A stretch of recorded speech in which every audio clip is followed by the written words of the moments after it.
Hi, this is Sue Jackson of the Book by Book blog, here with another Friday Reads. And today is a little unusual because I just had to switch books in the middle, which I don't normally do. I'm a monogamous reader. I read one book at a time usually. But when I finished nonfiction November, I jumped into All Clear by Connie Willis, which is the second part of a series that began with the novel Blackout, which I read for Big Book Summer this year.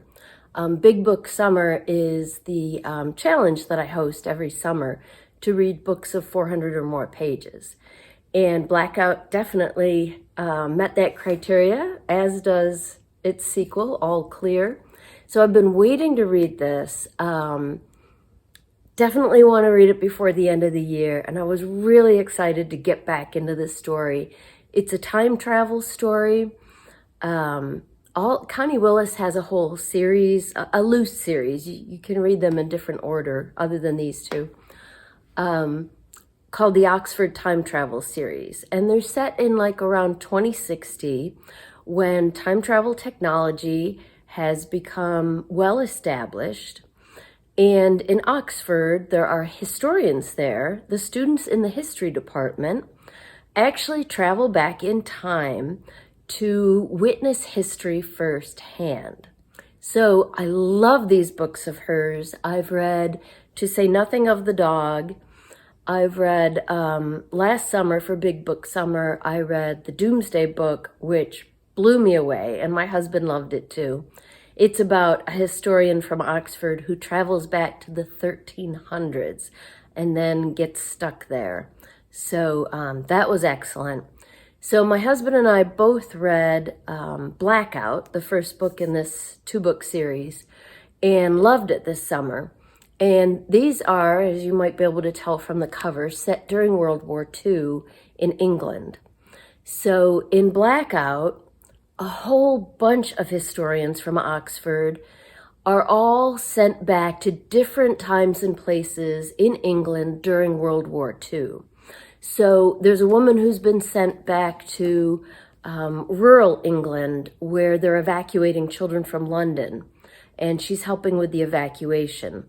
So the historians kind of try to fit in with the contemporary people and pretend to be one of them.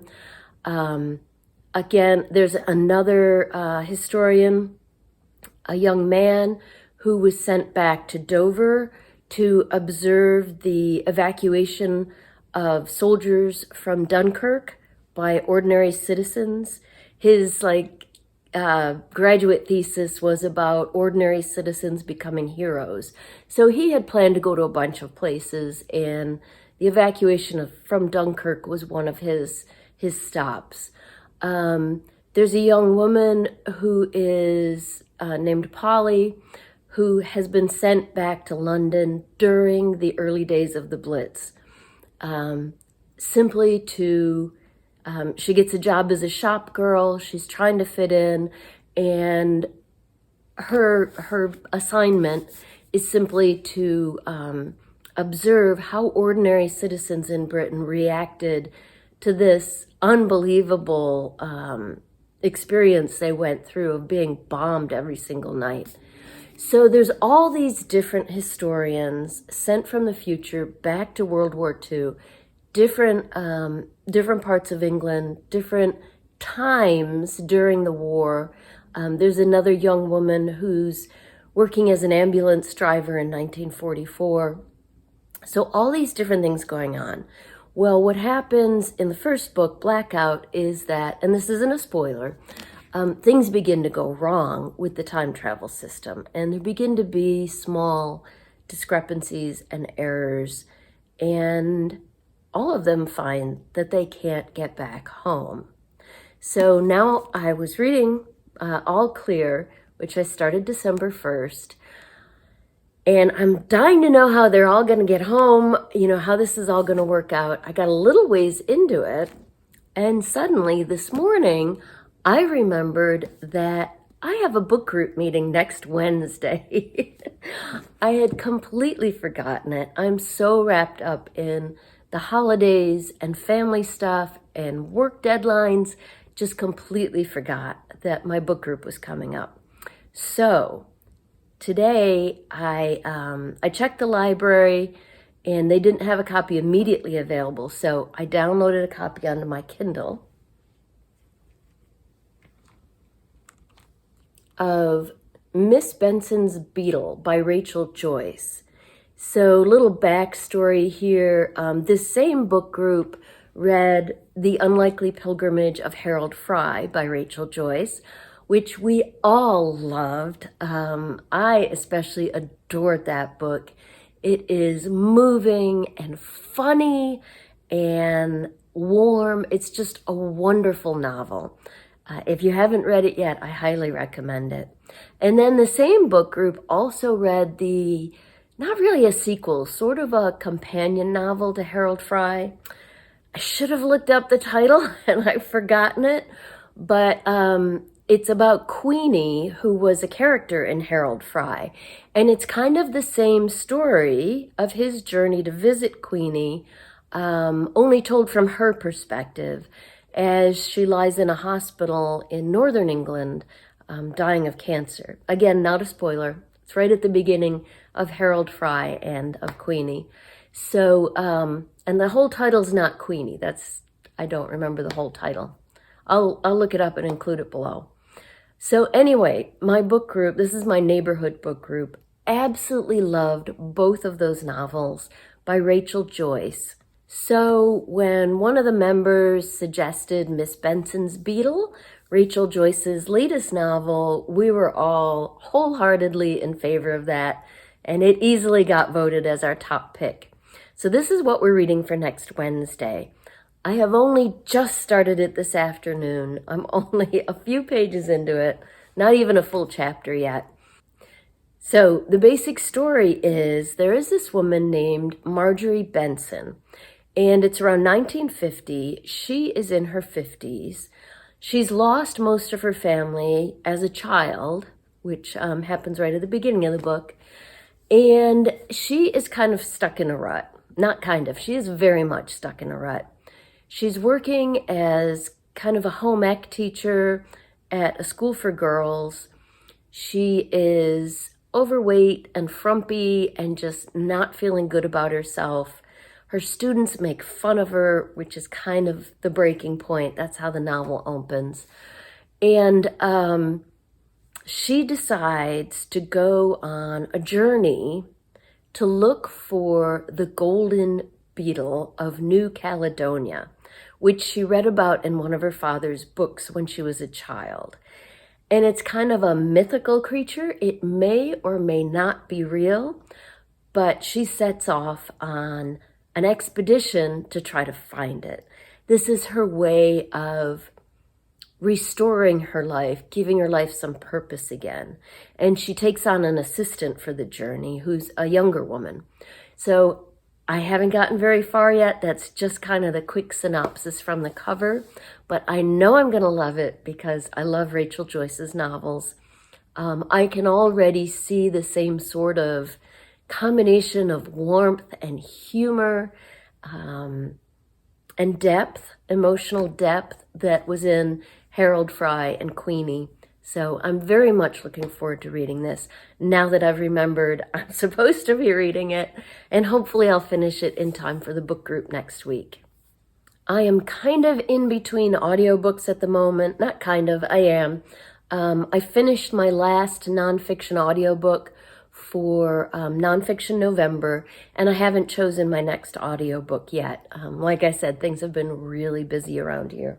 But I can tell you about the one I just finished. It was The Sisters of Auschwitz, the true story of two Jewish sisters' resistance in the heart of Nazi territory, by Roxanne von Yperen. Now, like most avid readers, I have read a lot about World War II and the Nazis and the concentration camps, and I often think I've had enough, no more World War II. I know everything there is to know. But there are still books that come along and surprise me, and this was one. this nonfiction book just blew me away. It's about these two Dutch sisters who were young women at the start of the war. They were Jewish, their whole family was Jewish, though they both married non-Jewish men. And so, of course, once the Nazis invaded the Netherlands, they had to go into hiding.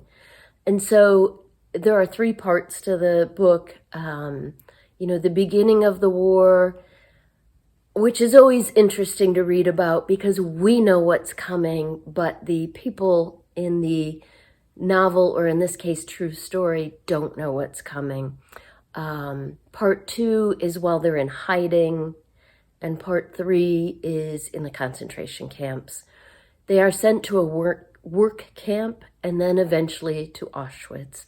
They were there along with Anne Frank and her family, and they actually became very close with the Frank sisters. So that's a whole fascinating aspect. But the whole book, even though I have read so much about the Nazis and World War II and Nazi occupations and the concentration camps, the Holocaust, this book still was totally new and different for me. It just described the experiences of these young women and their friends and family in such a visceral way. It was actually hard to listen to at times. I was trying to finish it up by the end of November, for Nonfiction November, and I made the mistake of continuing to listen while I ate breakfast, and it was the part where they're in the concentration camps, and it's horrifying. But I also teared up at the end. They did survive the war. It's just a very moving, very powerful story.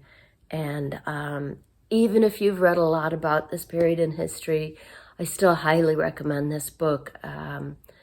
I found it really valuable and really fascinating, and I learned a lot, which surprised me.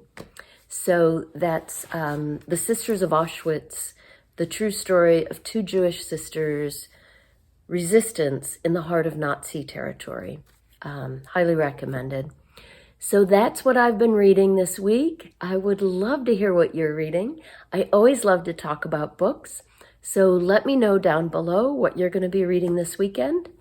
And I'll include information down there on the books that I've talked about today. Hope you have a great weekend and enjoy your books.